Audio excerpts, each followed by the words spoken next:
before the first law was written, before man learned to speak of good and evil, there was harmony. All creation breathed in rhythm with its maker. Every vibration, every atom moved in agreement with an invisible frequency, a language older than words, alignment. To exist was to agree with God. To live was to flow with Him. And then something shifted, a subtle fracture in the unseen. Sin was not born in the moment man ate from a tree. It was conceived when the created began to imagine existence apart from the Creator. When the mirror stopped reflecting light and started gazing at itself, wondering, "Can I shine on my own?" Sin is not first an act, it is a question. It is the thought that life could continue without the source. It is the silent rebellion of independence dressed as freedom.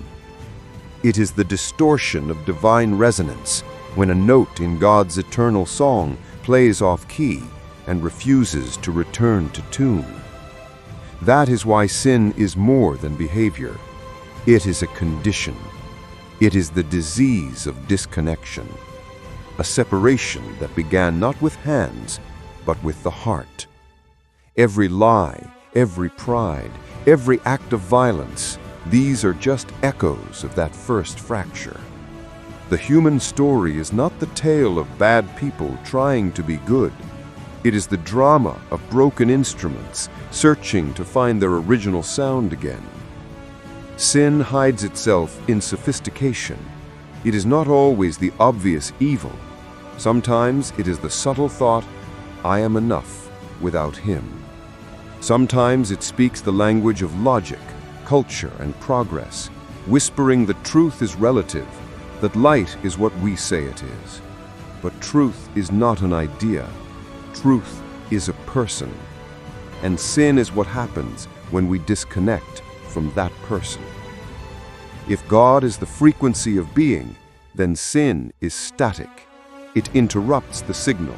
It scrambles the language between heaven and the soul. That is why a man can achieve everything and still feel empty, because his success is a monument built in a foreign kingdom. He has built outside alignment. He has constructed his life in exile. Sin does not always look like rebellion. Sometimes it looks like success without submission. It is not always darkness. Sometimes it is light that refuses to bow to the sun. And that is the most dangerous kind of sin, the one that wears the costume of righteousness but beats with the heart of pride. When man fell, it wasn't just the garden that was lost, it was language. We forgot how to speak the dialect of oneness. Our words became divided, truth versus lie, sacred versus secular, heaven versus earth. Sin split reality in two. We began to live as fragments. Our souls became exiles in our own bodies. That is why redemption was not about changing behavior. It was about restoring harmony. The cross was God's way of retuning the universe.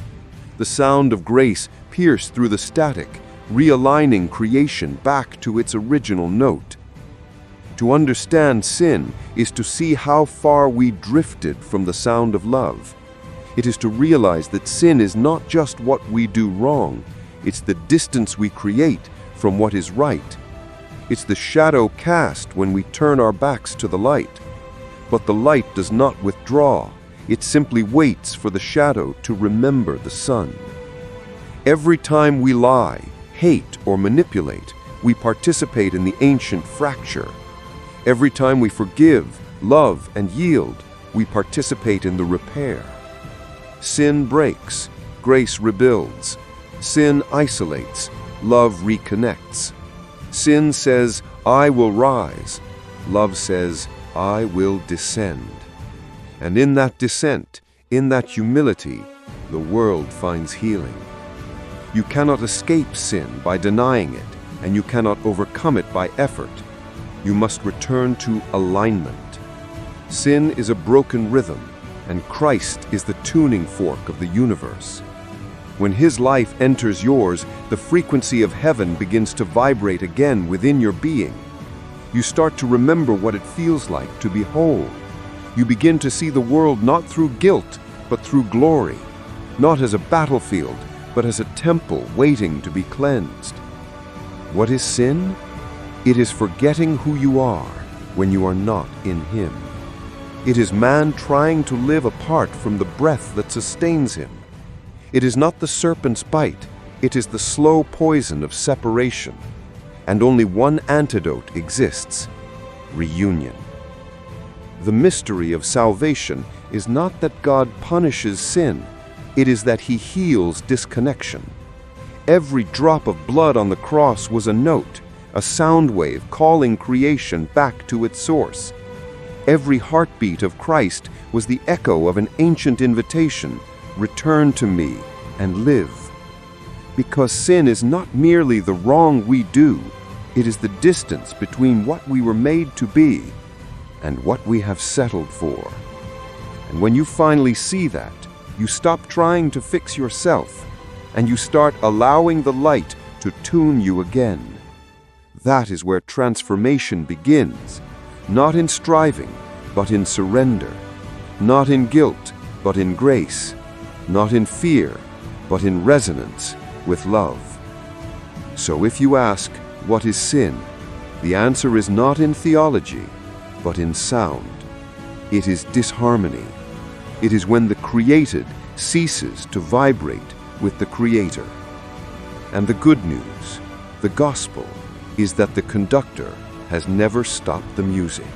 He still plays, he still calls, he still waits for the note that is you to return into tune.